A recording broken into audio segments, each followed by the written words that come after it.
I'm Nancy Harper, 34, and I've always been the invisible one in my family.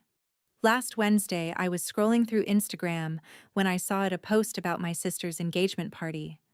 My heart sank. I wasn't invited. I called my parents expecting an explanation, but my dad just said, "It's just a get-together, honey. A get-together." My entire family was there. Parents, cousins, but not me. The sting of being left out hit hard like a punch I didn't see coming. I confronted my sister, but she brushed it off, saying I was too busy anyway. That was it. I couldn't take it anymore. By Friday, I booked a flight to Aspen, Colorado, craving escape. I posted a photo of the Rockies on Instagram, knowing they'd see it. Hours later, my phone wouldn't stop buzzing, missed calls, texts, panic from everyone. They realized I was gone, but I wasn't ready to talk. What happened next changed everything, and I'll never see my family the same way again. Stick around to find out why.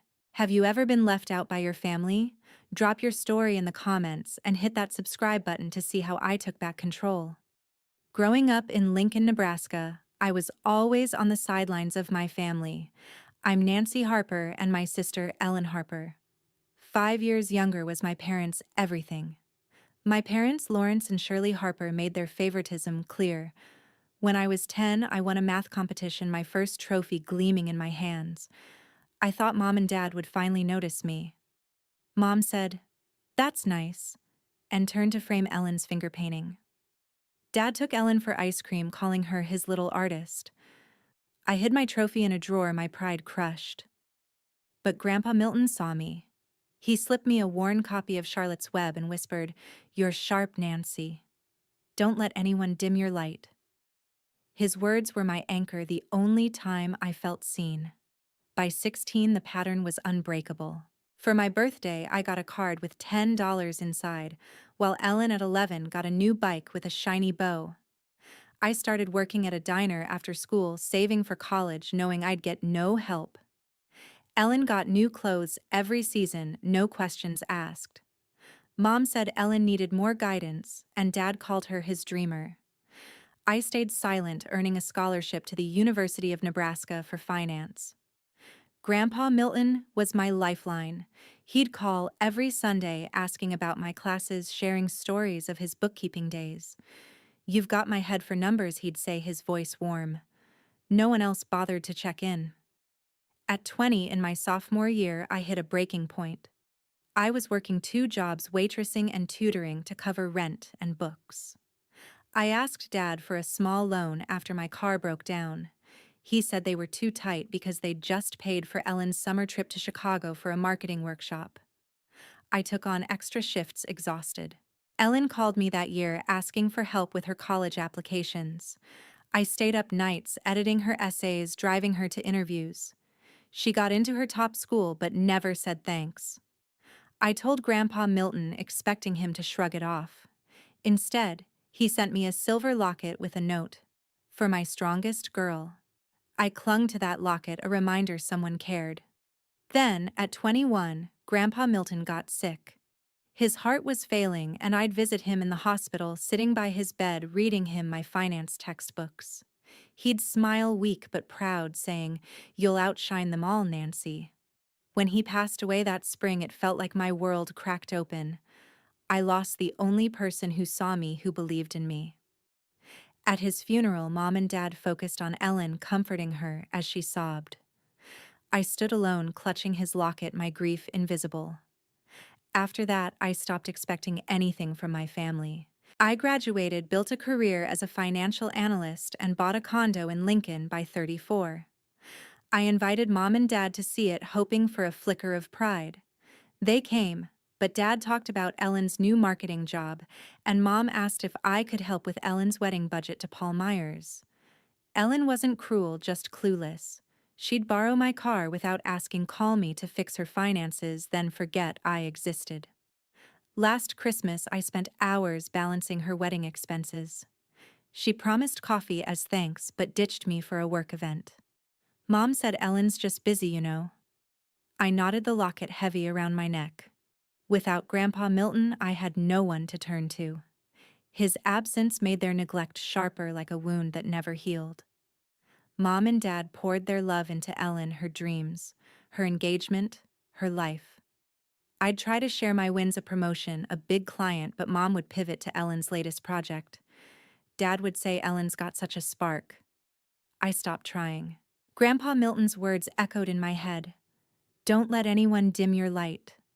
But without him, I felt my light fading, buried under years of being invisible to my family. Everything fell apart on a Wednesday afternoon at the office. I was on a break scrolling through Instagram when a post from my cousin Bonnie Harper stopped me cold. It showed a backyard lit with fairy lights, champagne glasses raised, and my sister beaming beside Paul Myers, her fiancé. The caption read, "To Ellen and Paul's engagement, best night ever." My heart sank. I wasn't invited. My family, mom, dad, cousins was there celebrating Ellen's moment. The exclusion hit like a blade sharper because Grandpa Milton, the only one who ever saw me, wasn't there to soften it. He'd been gone since I was 21, and their betrayal felt like losing him again. I called my parents, hands shaking. Dad answered with a casual, "Hey honey," I didn't hold back. Why wasn't I invited to Ellen's engagement party? Silence stretched, then he chuckled. It's just a small get-together, Nancy. You're always so busy with work. A small get-together with a caterer and photographer? I pressed voice tight. You didn't even tell me it was happening. Mom joined on speaker. We didn't want to bother you, sweetheart. She said, her tone too gentle, like I was overreacting. Their excuses stung worse than the absence. They hadn't forgotten me, they'd chosen to leave me out. I hung up, gripping the locket Grandpa Milton gave me, its cool metal grounding me. I could almost hear him say, "Don't let anyone dim your light." But their dismissal drowned it out. I dialed Ellen next. She answered, all cheer. "Nancy, what's up?" I kept it direct. "Why didn't you invite me to your engagement party?" Her tone turned sharp. "Oh, come on, Nancy, don't make a big deal out of it. It was just a small thing, and you're always swamped with work." I snapped small. "The whole family was there, Ellen. I saw the photos." She sighed, exasperated. "You're so dramatic, Nancy. You don't need to be at every event. You're so independent." Independent, I'd spent hours fixing her wedding budget, stayed up late for her calls, and she thought I wouldn't care. I asked if she even wanted me there. "We figured you'd be too busy," she said, dismissive. I ended the call, my chest burning. I thought of Grandpa Milton, how he'd sit with me reading stories, seeing me when no one else did. I sat at my desk, the office noise fading. I reopened Instagram, staring at Bonnie's post. Ellen's smile, Paul's arm around her mom and dad toasting it, was a world I didn't belong to. I remembered Grandpa Milton's laugh, his hand on my shoulder telling me I was enough.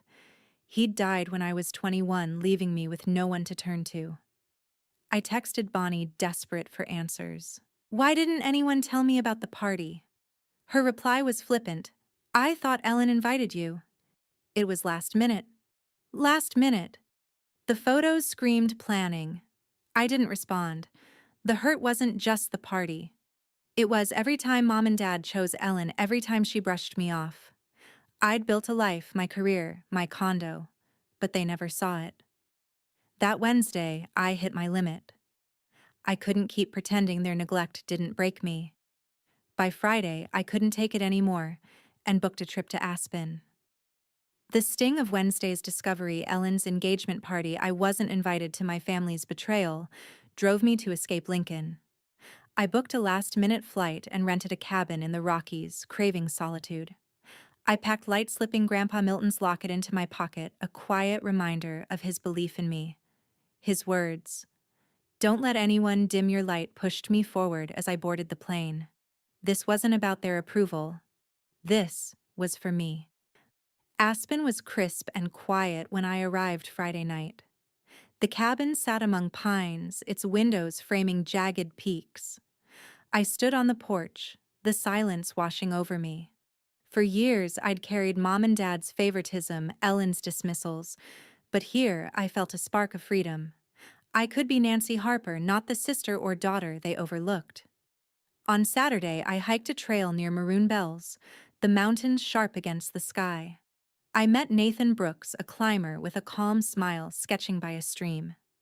We talked first about the trails, then about my family's exclusion. "Sounds like you're carrying their weight," he said. "Maybe it's time to let it go." His words echoed Grandpa Milton's advice to live for myself, loosening a knot in my chest. By Monday, I wandered into Aspen's town, browsing a local market alive with the scent of fresh bread. At a diner on Main Street, I met Margaret Olson, the owner, a woman with a warm laugh and steady gaze. I shared my story over coffee, the party my parents' excuses, Ellen's indifference. Margaret nodded, wiping the counter. "I left my family's expectations behind years ago," she said. "Built this place instead. Boundaries aren't selfish, they're survival." Her words hit deep, reminding me of Grandpa Milton's lessons about standing tall. I bought a leather journal at a craft fair that afternoon, scribbling thoughts about who I could be without their validation. On Tuesday, I posted a photo of the Rockies at dawn on Instagram, captioned, "Chasing my own light." It was deliberate. I wanted Mom, Dad, Ellen to see I was thriving without them. The next day, my phone buzzed with a notification: Ellen's public post. A photo with Paul Myers captioned, "Family means everything, but some choose to make us look bad with their solo stunts." The words burned. She meant me, twisting my trip into an attack. I wanted to call her to demand why she'd paint me as the villain. But I stopped, remembering Grandpa Milton's voice urging me to be enough on my own. Her post was her guilt, not my shame.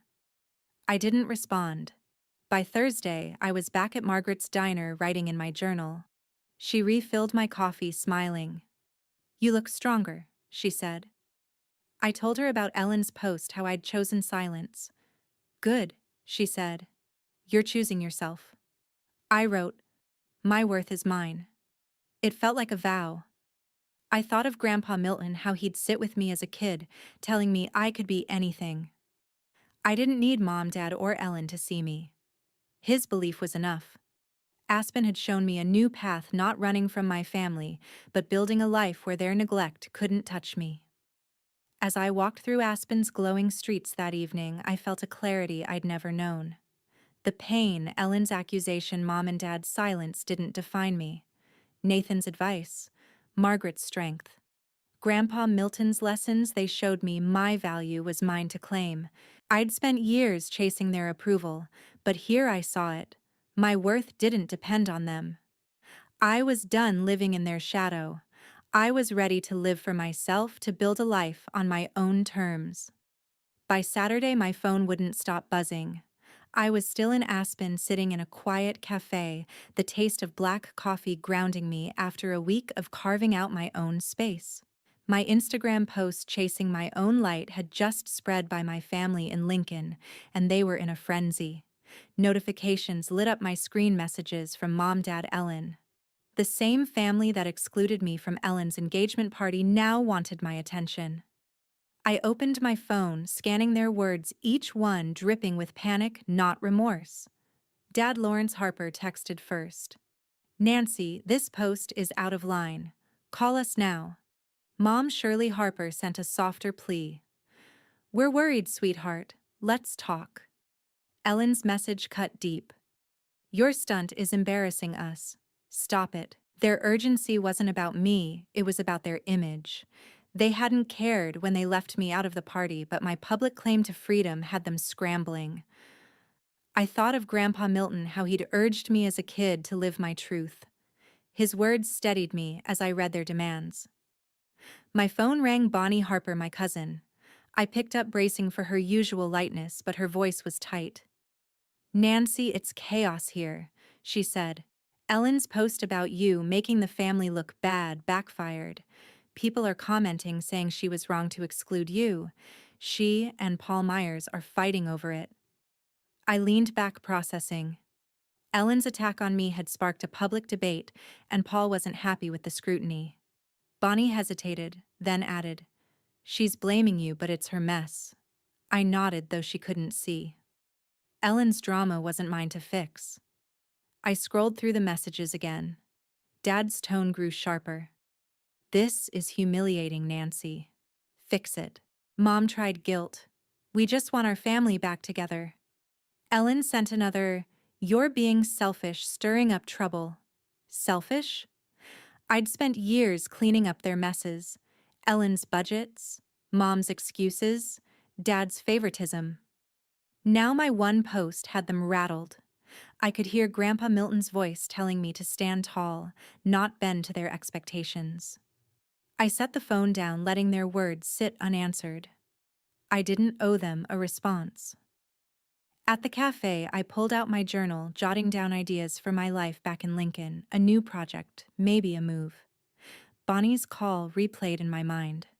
Ellen's fight with Paul, the comments tearing into her post, it was their storm, not mine. I'd always been the one to smooth things over to keep the peace. But in Aspen, I saw no point. Grandpa Milton had taught me I didn't need their approval to be enough. I sipped my coffee, ignoring another buzz from my phone. Their panic wasn't my burden. Later, I walked through Aspen streets, the air cool and sharp. My phone kept buzzing, more messages from Dad, Mom, Ellen. I glanced at them, Dad demanding, Mom pleading, Ellen accusing. I didn't open the new ones. Each ignored text felt like a step forward. I stopped at a bookstore, picking up a planner to map out my next months. I wasn't the sister who fixed everything, or the daughter who stayed quiet. Grandpa Milton's lessons, not their demands, guided me now. I didn't need to prove myself to them. Back at the cabin, I sat with my planner, sketching out goals, work projects, maybe a trip somewhere new. The buzzing phone lay face down. Ellen's accusations, Mom and Dad's pleas, they were noise, not truth. I'd spent too long trying to fit their mold. Bonnie's call had shown me their chaos was self-inflicted. I wrote in my journal, my life, my rules. I wasn't running from them anymore. I silenced my phone and planned my next steps. When I returned to Lincoln, my family was waiting. It was Monday, and I'd just gotten back from Aspen when Mom called, insisting I come to their house. I drove over the streets of Lincoln, feeling narrower, like they were trying to pull me back. I braced myself for their accusations, Grandpa Milton's words, "Live your truth," steadying me as I parked outside their home. In the living room, Dad stood with his arms crossed, face hard. Mom sat stiffly on the couch, her lips tight. Ellen leaned against the doorway, eyes sharp. There was no warmth, only blame. Dad spoke first, his voice cutting. "Your Instagram post shamed us, Nancy. The whole town's talking." Mom's tone was cold, disappointed. "We raised you better than to air family business like this." I gripped my keys. They weren't sorry for leaving me out of Ellen's engagement party. They were angry I'd stepped out of their shadow. Ellen glared, her words sharp. "You're so selfish, Nancy, stirring up drama for attention." I didn't back down. "Selfish," I said. "You excluded me from your engagement party, Ellen. You posted about me ruining the family. And I'm the problem." She smirked. "It was one event. Stop overreacting." One event. Years of their neglect, favoring Ellen, dismissing me, surged in my mind. Grandpa Milton's voice telling me I was enough kept me steady. I wasn't here to absorb their blame. Dad jabbed a finger at me. "You've humiliated us, Nancy. Fix this." Mom nodded. "You owe us better than this public stunt." Their words were meant to cage me, to make me small again. They didn't care about my pain, only their image. "I don't owe you anything," I said, voice firm. "You lied to me, left me out, and now you're blaming me for living my life." Ellen rolled her eyes. Always playing the victim. I faced her. "No, Ellen. I'm just done being yours." I turned for the door, bag in hand. Dad's voice rose. "You're just walking away." I looked back, calm. "I'm done with your blame." Mom stood, her face tight. "You're choosing to break this family." But I was choosing myself. Grandpa Milton had taught me to stand tall, not shrink for them. I stepped outside their accusations, fading behind the closed door. I didn't glance back. Back at my condo, I rearranged the living room new shelves, a rug I'd picked out. My phone buzzed Ellen's text, "You're pathetic." Mom's followed, "You've hurt us, Nancy." I ignored them. Their words couldn't touch me anymore. I set up a vision board on my wall, pinning ideas for a work project I was pitching. Grandpa Milton's lessons, "Be true to yourself," drove every move. I wasn't running from them. I was shaping my space. The next morning, I met a coworker at a coffee shop to refine my project pitch, one I'd been overlooked for before. My phone stayed quiet, no new messages from them. Their absence didn't pull me back. I'd spent years chasing their respect, but their reaction today proved they'd never see me. They wanted me to stay quiet, carry their guilt. I finished my coffee, packed my notes, and stepped into Lincoln's streets. Their blame was theirs to keep. I left their house, ready to live my way. 1 month later, I threw my first birthday party without my family. It was Wednesday, my 35th birthday, and I'd spent the days leading up to it building a life free of their shadow.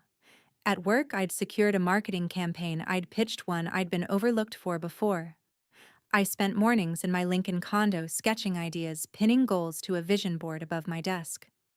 I'd added shelves and a rug to my living room, making the space mine. My days were full: work plans for a weekend hike, visits from Lori Jensen, my closest friend who brought coffee, and her terrible puns. Last week, my cousin Bonnie Harper called with updates. Ellen's Instagram post calling me out for making the family look bad had backfired. Public comments tore into her for excluding me from her engagement party, and Paul Myers, her fiancé, grew distant. Bonnie said Ellen postponed the wedding, citing family stress. Paul skipped recent Harper gatherings, fed up with their chaos. Ellen's attempt to paint me as the villain had cost her. I didn't dwell on it.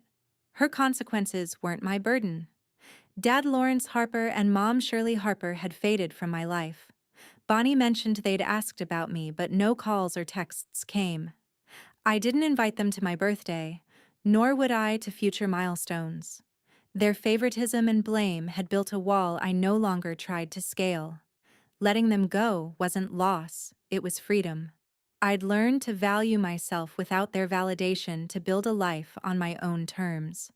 That evening, my condo glowed with string lights as the party began. Lori Jensen helped me set up a playlist, a homemade cake, new cushions on my couch.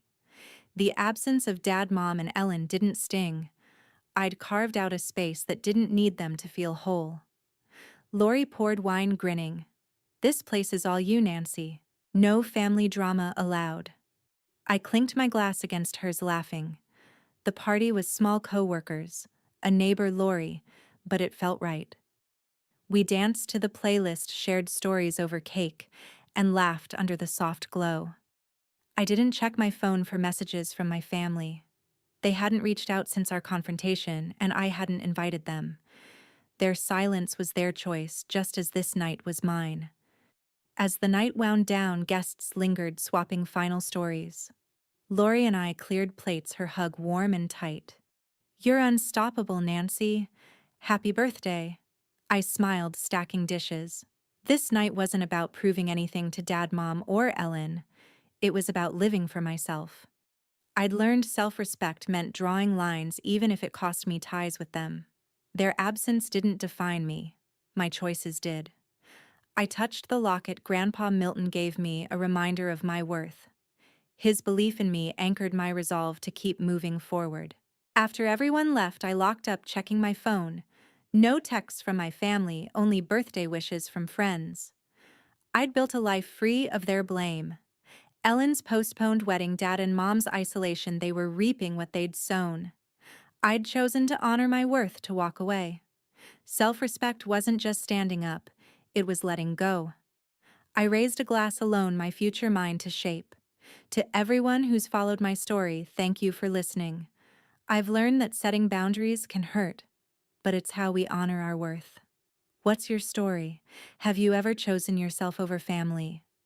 Share your thoughts below, I'd love to hear them. And if this resonated, please subscribe to my channel for more.